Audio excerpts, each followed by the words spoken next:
lahat na handito na naman si Mami Essie para ipagluto kayo ng ginataang bilo-bilo. Ang mga sangkap,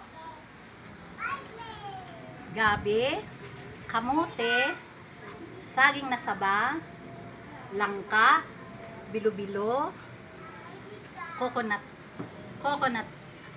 cream, coconut milk, and then sugar. Usually, pag gumagawa talaga ako ng ginataang bilo-bilo, nilalagyan ko to ng ube, yung kamoting ube na ginagawang halaya talaga, para ang sabaw niya talaga ay masarap talaga, lasa siyang ice cream. Ang naging problema, wala talaga akong mabiling halaya dahil hindi daw seasonal ngayon. Kaya eto muna ang lulutuin natin. Masarap din naman to. Creamy din sa paggawa ko ng ginataang bilo-bilo ngayon. Okay? Start now. Lalagay ko ang coconut milk. Ayan.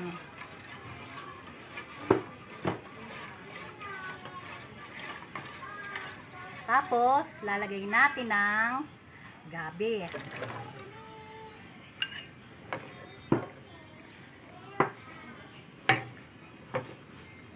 Bayaan mo lang siyang kumulo ng mga 5 minutes. Ayan. Para isusunod ko ang kamote, saging. Pag nakulo na to ng mga 5 minutes, medyo para lang ma-half cook siya ng bahagya. Okay? Bayaan muna natin siya. Okay. Hahalu-haluin lang po natin to para maging creamy ang coconut milk. Kasi pag hindi nyo po siya hinalo, iibabaw yung gata niya eh. Parang magtutubig siya. Ganon. Kaya ako, habang nagluluto, medyo halo-halo pag may time. Okay, halo-halo lang to hanggang maka 5 minutes. Okay? Medyo ano na siya, medyo half cook na ng bahagya. Liligay ko na ang kamote. Ayan. And then saging.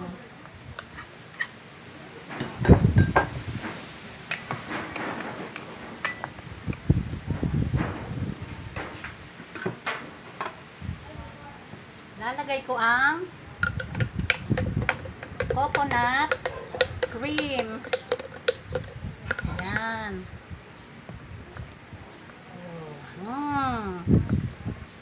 Creamy.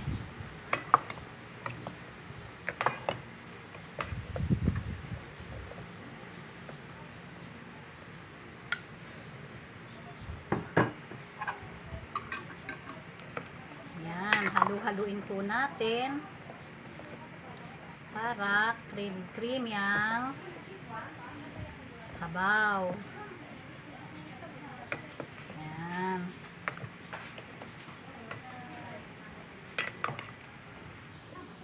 Halo lang po. Kasi pag hindi nyo po yan hinalo, iibabaw ang gata niyan at magtutubig. Pag ganito, ayan.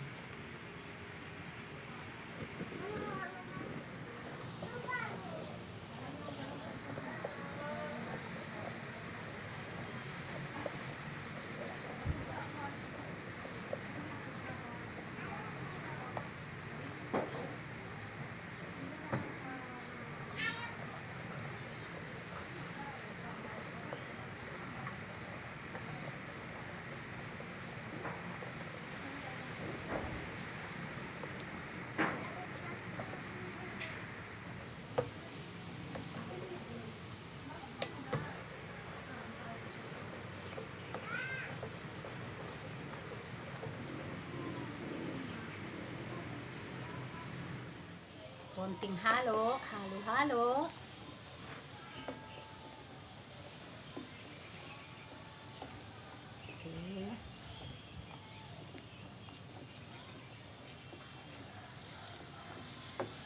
naubusan po kami ng butane. Kaya tinransfer namin dito sa double burner.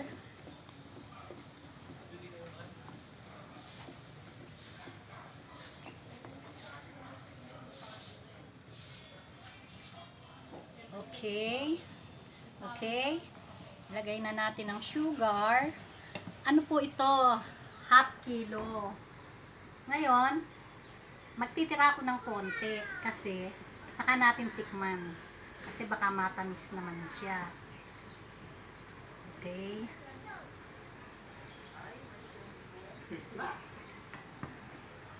Okay. Bayaan lang po natin siyang kumulo. Palalabutin lang natin ang bahagya at ilalagay na natin ng bilo-bilo.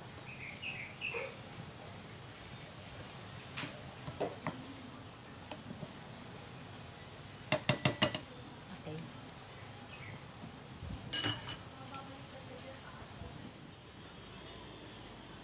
Ito.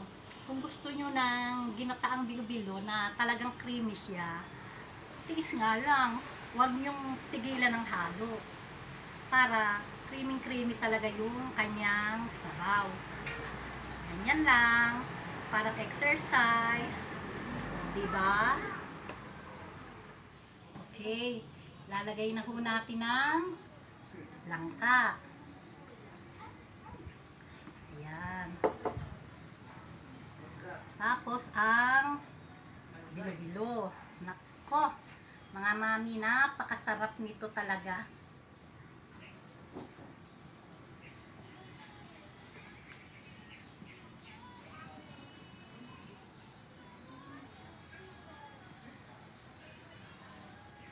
Daming bilo-bilo.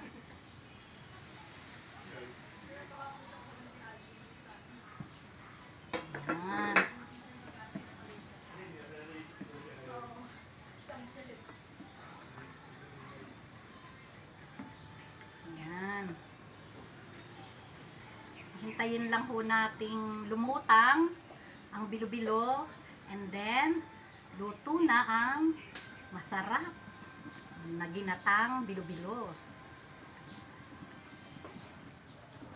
Yan. Hihintayin lang po nating lumutang ang bilo-bilo. Pag lutang na siya, luto na to.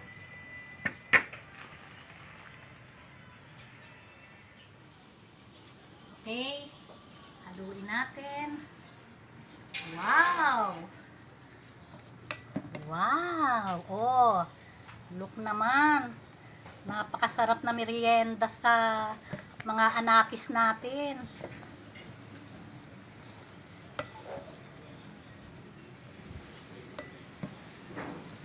Okay. Titikman lang ho natin kung okay na sa sugar.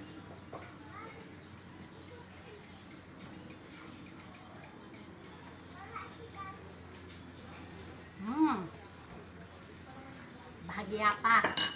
Konting sugar.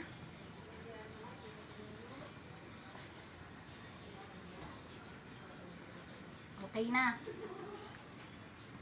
Okay. Titikman na natin ang ginataang bilo-bilo. Okay na po. Ang isinabaw ko nga pala ditong coconut cream ay 800 ml. Ang coconut milk, ganun din, 800 ml din. And then, itong sugar, kalahating kilo to, ito lang ang natira para sa hustong timpla nitong niluto kong ginataang bilo-bilo. Okay? Lalagay na natin siya sa serving para matikman na ang ginataang bilo-bilo. Okay, lalagay na ho natin siya sa serving para makapag-merienda na. Go!